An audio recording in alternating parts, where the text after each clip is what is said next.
Halo guys, welcome back to Ngopi No Cincong. Jadi ini sebetulnya adalah episode yang cukup spesial ya di episode di Blooming Time ini. Jadi ceritanya minggu lalu saya habis dapat undangan di Timika Papua, acara Kapolres Cup, acara tanding seduh. Jadi waktu itu ada salah satu murid saya dulu dari sekolah kopi yang terkenal itu di Jakarta. Dia ngontek saya, Bang Willy mau nggak ini ngejuri di Papua? Ya, saya coba cek dulu acaranya seperti apa dan kemudian saya dihubungkan dengan abangnya ya. Jadi murid saya itu namanya adalah Dipo. Jadi saya dihubungkan dengan abangnya Dipo ya, ternyata si Bapak Kapolres ini sendiri Mr. Alredo namanya. Kemudian setelah dealing akhirnya kita deal untuk berangkat ke Timika Papua untuk acara kompetisi tersebut. Nah, untuk acara kompetisi tersebut kita nggak akan bahas di sini karena acara tersebut kita udah pasang highlightnya di IG saya, bisa dicek di sana. Nah, yang menarik pada waktu itu Bapak Kapolres menawarkan saya ketika di sana, setelah acara selesai, dia nawarin nih, mau nggak besok kita lagi akan ada upacara bendera di Puncak Kartens di Grasberg, di pegunungan di daerah Freeport sana. Setelah saya pikir-pikir ya kenapa enggak, ini kesempatan seumur hidup sekali. Dan apalagi Pak Kapolres juga kasih tahu kalau ini sebenarnya enggak sembarangan orang bisa berangkat ke sana. Jadi ini adalah kesempatan langka dan kebetulan saya baru pertama kali datang ke Timika. Dan kayaknya sayang banget kalau kita harus menyia-nyiakan kesempatan ini. Dan beberapa dokumentasi ini yang akan kita bagikan di sini dan banyak hal-hal yang sangat-sangat menarik dari perjalanan ini. Jadi kita akan bagi jadi 2 episode. Jadi ini adalah episode pertama yaitu di mana kita sedang melakukan perjalanan menuju Tembagapura. So let's begin the blooming time.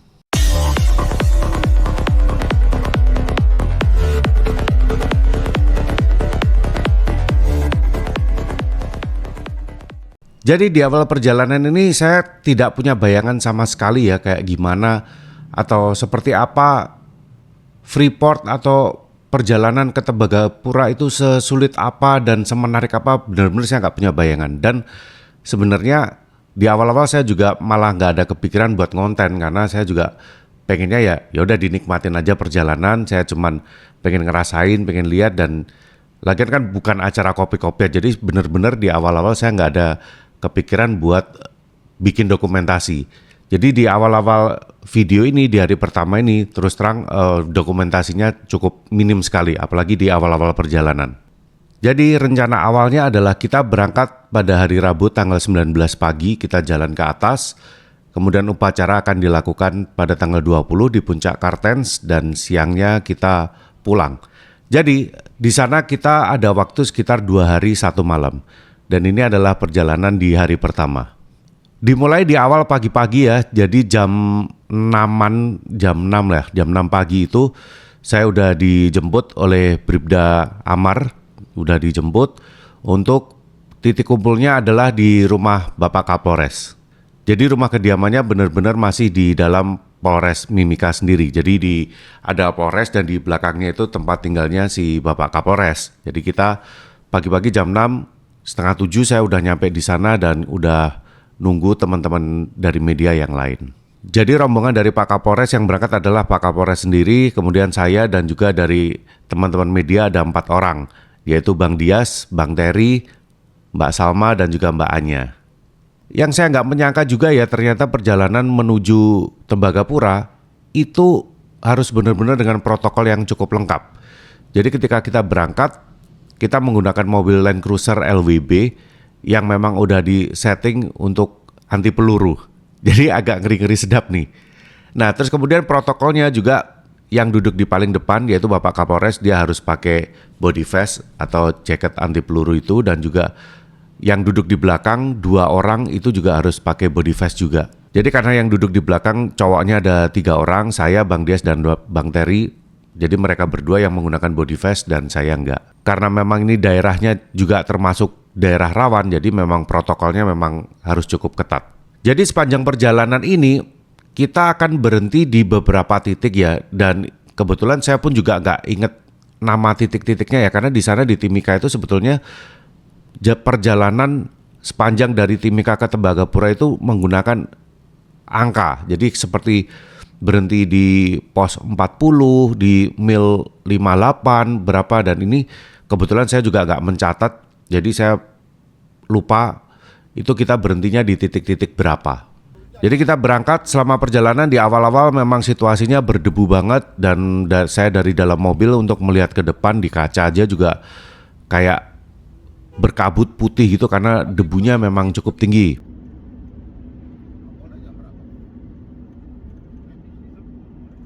Jadi ada beberapa kali pemberhentian ya, jadi kayak mereka harus checkpoint dulu, jadi kita akan diperiksa di satu atau dua pos, saya lupa, dicek, dibuka pintunya, disuruh turun dulu, naik lagi, difoto, ngasih surat, ya protokolnya cukup ketat. Dan kemudian setelah berjalan selama beberapa kilometer, akhirnya kita berhenti di satu pemberhentian yang di situ posnya ini cukup gede, dijaga oleh tentara juga, dan kita bisa numpang toilet di situ. Jadi ini sebetulnya di sini ketinggiannya udah cukup tinggi ya, cuman saya juga nggak tahu ini ketinggiannya itu ada berapa ribu meter. Jadi udah cukup tinggi, jadi dari sini pun juga udah kelihatan dan udah agak sedikit kelihatan tuh jalan untuk menuju ke atas ini, jalannya itu jalan utamanya itu udah mulai kelihatan. Di sini pun sebenarnya saya sudah cukup amazed ya, karena pemandangannya sih sangat-sangat luar biasa sih. Nggak pernah lihat pemandangan kayak gini sebelumnya, karena memang saya jarang banget untuk explore ke alam ya, karena saya memang jarang ke alam-alam seperti itu, alam gaib mungkin ya.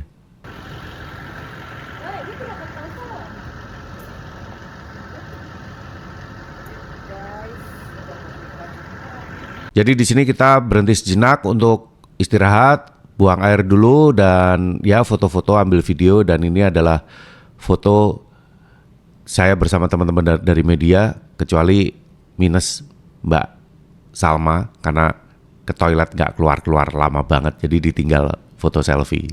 Nah, yang menarik ini di sini ada toilet di depan pos ini yang tertulis VVIP ya, jadi very very important person. Udah important, very-nya 2 kali. Jadi ini adalah katanya toilet yang memang digunakan untuk Bapak atau Ibu Presiden di situ. Jadi ada 2, toilet perempuan dan toilet laki-laki. Jadi mungkin kalau presiden kita yang sekarang pakainya cuma 1 aja toiletnya, yang laki-laki aja. Dan kemudian kita melanjutkan perjalanan lagi naik ke atas, dan kita berhenti lagi. Jadi setelah agak jauh nih ya kira-kira hampir setengah jam perjalanan dari pos tersebut, dari pos yang tadi itu, kita berhenti di satu titik yang disebut oleh Pak Kapolres, diceritakan ini namanya adalah tikungan Suster. Ini mungkin adalah perjalanan yang memang mungkin nggak semua orang bisa dapatkan ya, karena ketika kita bareng dengan Bapak Kapolres ini, kita bisa berhenti di titik-titik di sepanjang jalan ini, di mana seharusnya kalau kita memang berangkat mau naik ke Freeport di atas sana dengan menggunakan bus atau dengan rombongan yang lain, nggak mungkin kita bisa berhenti seenaknya di beberapa titik selama perjalanan. Jadi memang perjalanan ini non-stop. Jadi teman-teman media ini kan memang udah beberapa kali memang naik ke atas ya. Jadi mereka cerita memang selama ini mereka ya udah naik aja terus, naik bus. Jadi nggak mungkin bisa berhenti di beberapa titik karena memang protokolnya pun nggak boleh. Namun karena memang Bapak Kapolres ini memang dia udah sangat familiar sekali dengan area di situ, udah berkali-kali ke situ, udah zaman dulu juga pernah bertugas di situ. Jadi ibaratnya dia udah hafal banget titik-titik mana yang memang menarik buat dibikin cerita. Dan salah satunya adalah kita sempat berhenti di namanya Tikungan Suster, dan ini ceritanya. Jadi kenapa tempat ini dinamakan Tikungan Suster? Jadi ceritanya pada zaman dulu sekitar tahun 1978 terjadi suatu tragedi di mana ada rombongan, entah itu ambulans atau itu mobil biasa ya, jadi memang agak kurang jelas ceritanya. Tapi sepertinya sih ambulans yang memang mengangkut tenaga medis dari Freeport untuk turun. Nah, pada waktu meluncur turun ke bawah ini, mungkin mereka kehilangan keseimbangan atau bagaimana, atau mungkin karena jalanan di situ memang berkabut dan memang jarak pandang memang sangat terbatas ya. Nah, akhirnya mereka menerobos tikungan tersebut dan kendaraannya masuk ke dalam jurang. Dan akhirnya mungkin ada yang selamat ya, mungkin sempat ada ceritanya ada satu atau dua dokter yang memang bisa lompat untuk keluar menyelamatkan diri, tapi ada 2 orang suster yang memang meluncur ikut dengan ambulans tersebut masuk ke dalam jurang. Dan karena pada waktu itu teknologi kendaraan dan mungkin proses evakuasi masih belum secanggih sekarang, jadi kedua jenazah suster tersebut tidak dapat ditemukan dan tidak dapat dievakuasi. Jadi sampai hari ini mereka masih ada di bawah sana. Dan di sini kita bisa lihat ada monumen yang memang dibuat untuk memperingati kejadian tersebut. Jadi ini ternyata sepertinya ya memang bukan mitos atau isapan jempol belaka, karena memang ada monumen kecil yang ditaruh di situ, dan kita juga lihat di situ ada helm juga, berarti memang ada beberapa orang yang berziarah di situ, dan juga kita bisa baca ada nama-namanya di situ. Dan ini di sini saya juga menyempatkan waktu untuk mendoakan untuk mereka dan sekalian juga berfoto-foto, karena ini yang saya agak menyayangkan ya, karena saya juga nggak berpikiran bahwa di awal ini saya akan bikin dokumentasi, jadi saya cuma foto-foto dan kasih video seadanya. Tapi untungnya juga masih dapat foto-foto dan beberapa video di sini. Jadi inilah tikungan suster. Dimana kalau menurut ceritanya Bapak Kapolres, teman-teman yang sering naik turun di situ, kadang kalau malam atau siang itu kadang suka ngelihat ada orang duduk-duduk di pinggir jalan, ya duduk-duduk di situ melambaikan tangan, atau ya nggak tahu lah, itu cerita, itu mitos. Jadi buat teman-teman yang nanti ada kesempatan buat naik, mungkin ketika lewat tikungan suster ini ngelihat ada sosok yang sedang berdiri di situ, ya udah dibiarkan saja. Dan akhirnya kita kembali lagi melanjutkan perjalanan, naik, jalanan semakin ekstrim ya, semakin berkelok-kelok. Jadi jalanannya jangan dibayangin ini jalanannya aspal yang mulus gitu, enggak ya, ini jalanannya ini masih berpasir, berkerikil semuanya. Karena ya memang buat naik turun kendaraan berat juga ya. Setelah beberapa kilometer kita naik ke atas dan akhirnya kita sampai di depan terowongan. Ini adalah terowongan yang namanya, kalau kita baca di tulisannya, adalah Hanekam. Nggak tahu ini nama daerahnya atau karena apa penyebutannya, tapi ini yang di papan tulisannya adalah Hanekam. Panjang terowongan ini mencapai 1 kilometer.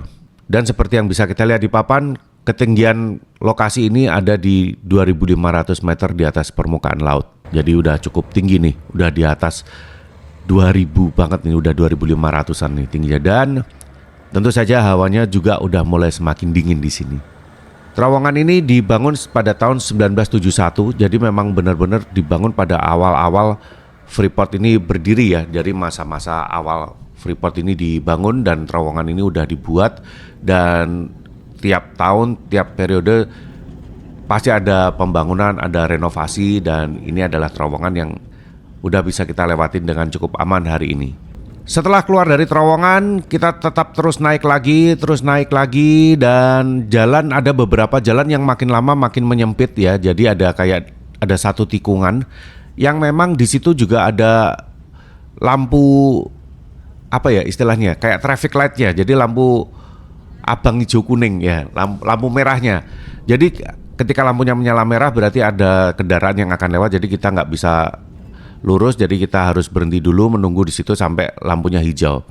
Jadi sama seperti di terowongan tadi. Di terowongan tadi juga ada traffic light-nya. Jadi kalau lampunya merah berarti masih ada kendaraan, karena memang terowongan itu cuma bisa dilewatin oleh satu jalur aja, jadi tidak bisa 2 jalur. Jadi kita harus nunggu di depan. Jadi ketika kita nunggu di depan terowongan tadi memang pada waktu lampu merah. Jadi begitu lampunya hijau kita cepat-cepat masuk ke mobil, dan kemudian kita langsung masuk ke dalam terowongan. Karena kalau nggak gitu kita harus nunggu lampu merah lagi, akan lama lagi. Jadi memang agak unik banget nih perjalanan ini. Dan setelah berkilo-kilometer akhirnya kita sampai di sebuah puncak di daerah yang saya juga nggak tahu itu ada di mile berapa ya, karena di sini sebutannya pakai angka-angka. Pak Kapolres minta berhenti di situ. Wah, dan pemandangannya sangat-sangat luar biasa. Kebetulan waktu itu cuaca juga lagi cerah. Bapak pun juga bilang kalau ini biasanya di sini berkabut nggak kelihatan, tapi ini cerah. Ayo kita foto-foto dulu, kita ambil dokumentasi. Akhirnya kita turun semuanya, kita foto-foto, ambil dokumentasi di sana dan seperti yang teman-teman bisa lihat di sini. Salma, kalau jalan sama Pak Karel kita nggak akan sampai sini. Terima kasih sama Anda. Ya ini kotanya ntar di sebelah sana, di balik gunung ini. Kotanya di balik gunung ini. Kotanya. Upacara mana? Sana, sana. Ke sebelah sana. Yang ada putih-putih tuh. Ya, sana. Ayo. Bisa.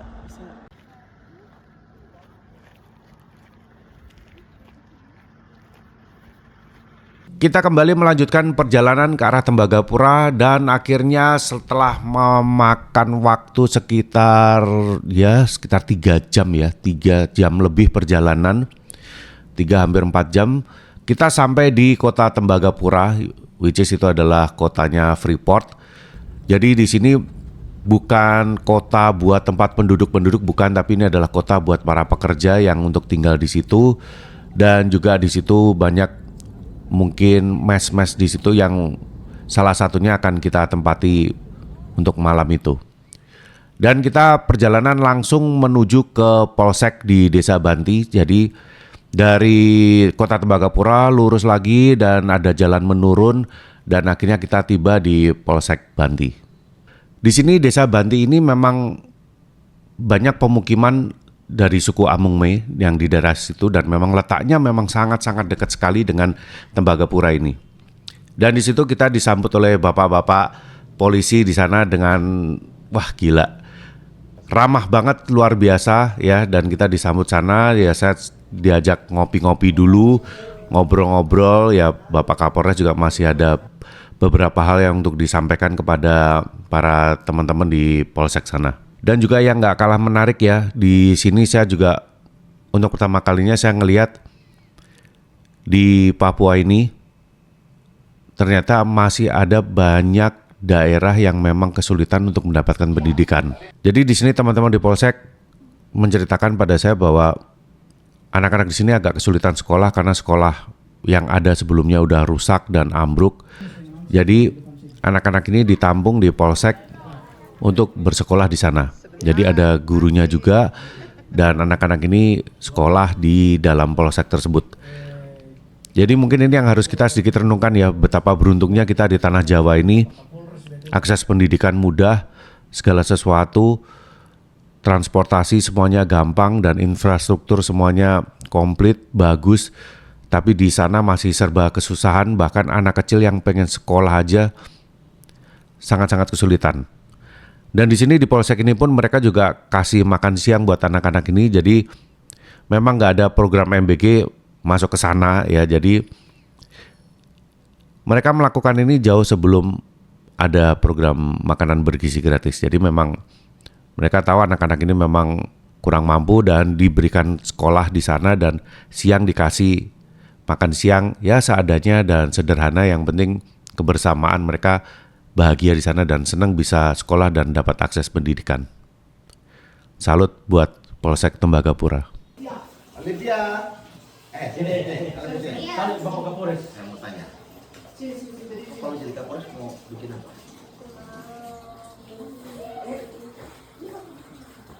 Kalau kamu jadi Kapolres mau ngapain? Orang apa? Minum bir. Dan akhirnya setelah ngopi-ngopi di Polsek, waktu udah kira-kira udah menunjukkan di atas jam 12 ya kayaknya ya waktu itu, dan Pak Kapolres mengajak kita lanjut lagi perjalanan untuk makan siang dan kita menuju ke Hidden Valley. Jadi di Tembagapura ini ada beberapa spot-spot daerah, jadi memang kayak dari Polsek itu kita mau ke Hidden Valley. Hidden Valley ini adalah selain ada rumah-rumah buat para pekerja, di situ juga ada kayak taman dan kemudian ada restoran juga. Ya kita makan di sana sederhana seadanya. Ya, yang penting perut terisi dan kita juga bisa ambil lagi spot-spot foto dan seperti inilah penampakan di Hidden Valley Freeport Tembagapura.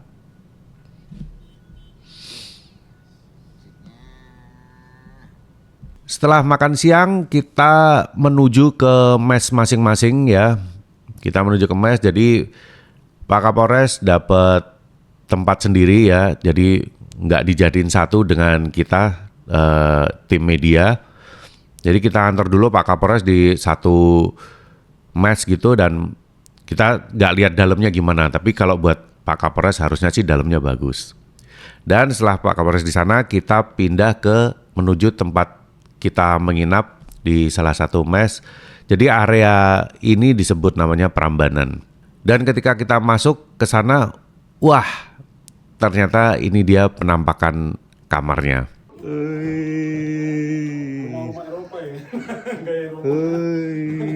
Dua kamar di sini. Tiga, Pak. Bukan saya tempati di sini, Bang. Aduh, stok makanan, Bang. Wih, komplit. Ya, masih ada yang mau masuk barang kita atau kita aja bertiga di sini? Sabar dulu. Karena ini bisa berdua. Jangan sampai ada PJU lagi. Nanti standby ini siapa tahu? Jadi ruangannya cukup besar, ada ruang tamu, ada dapur, kamar mandi banyak, dan kemudian ada tempat tidur banyak. Jadi akhirnya kita memutuskan teman-teman media, cowok dengan cewek, kita jadi satu di situ karena kamarnya cukup banyak. Dan akhirnya kita nawarin juga nih, Pak Kapolres kalau mau nginep di sini boleh nih, karena tempatnya masih banyak. Dan akhirnya ketika Pak Kapolres masuk, dia lihat ruangannya dan wah, saya di sini aja daripada saya di sana. Jadi akhirnya Pak Kapolres milih untuk stay bermalam di tempat kita. Jadi bareng-bareng kita satu rombongan dari bawah sampai di atas. Malam kita juga masih bisa ngumpul lagi ngobrol-ngobrol di situ. Akhirnya setelah beristirahat di dalam mes, kita sorenya kita turun untuk jalan-jalan di bawah. Jadi ada kayak lapangan bola gitu ya. Namanya Sport Hall Tembagapura, dan di situ pun juga seperti teman-teman bisa lihat pemandangannya pun juga cukup indah sekali. Kita menghabiskan waktu dari situ, kita turun ke coffee shop dan ke Max Coffee. Kita minum-minum kopi dulu di sana, menghabiskan waktu sambil menunggu kedatangan rombongan dari Bapak Kapolda untuk datang.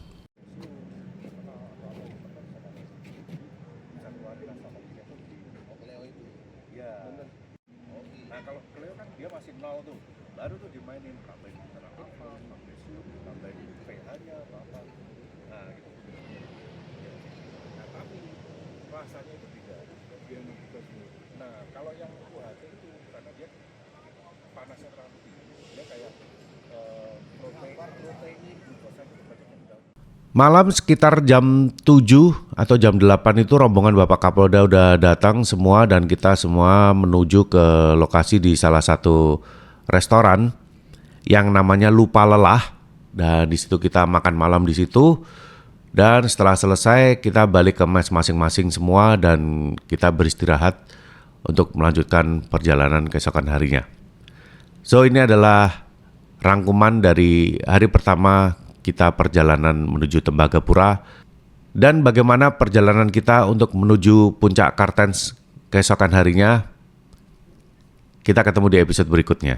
Salam No Cincong.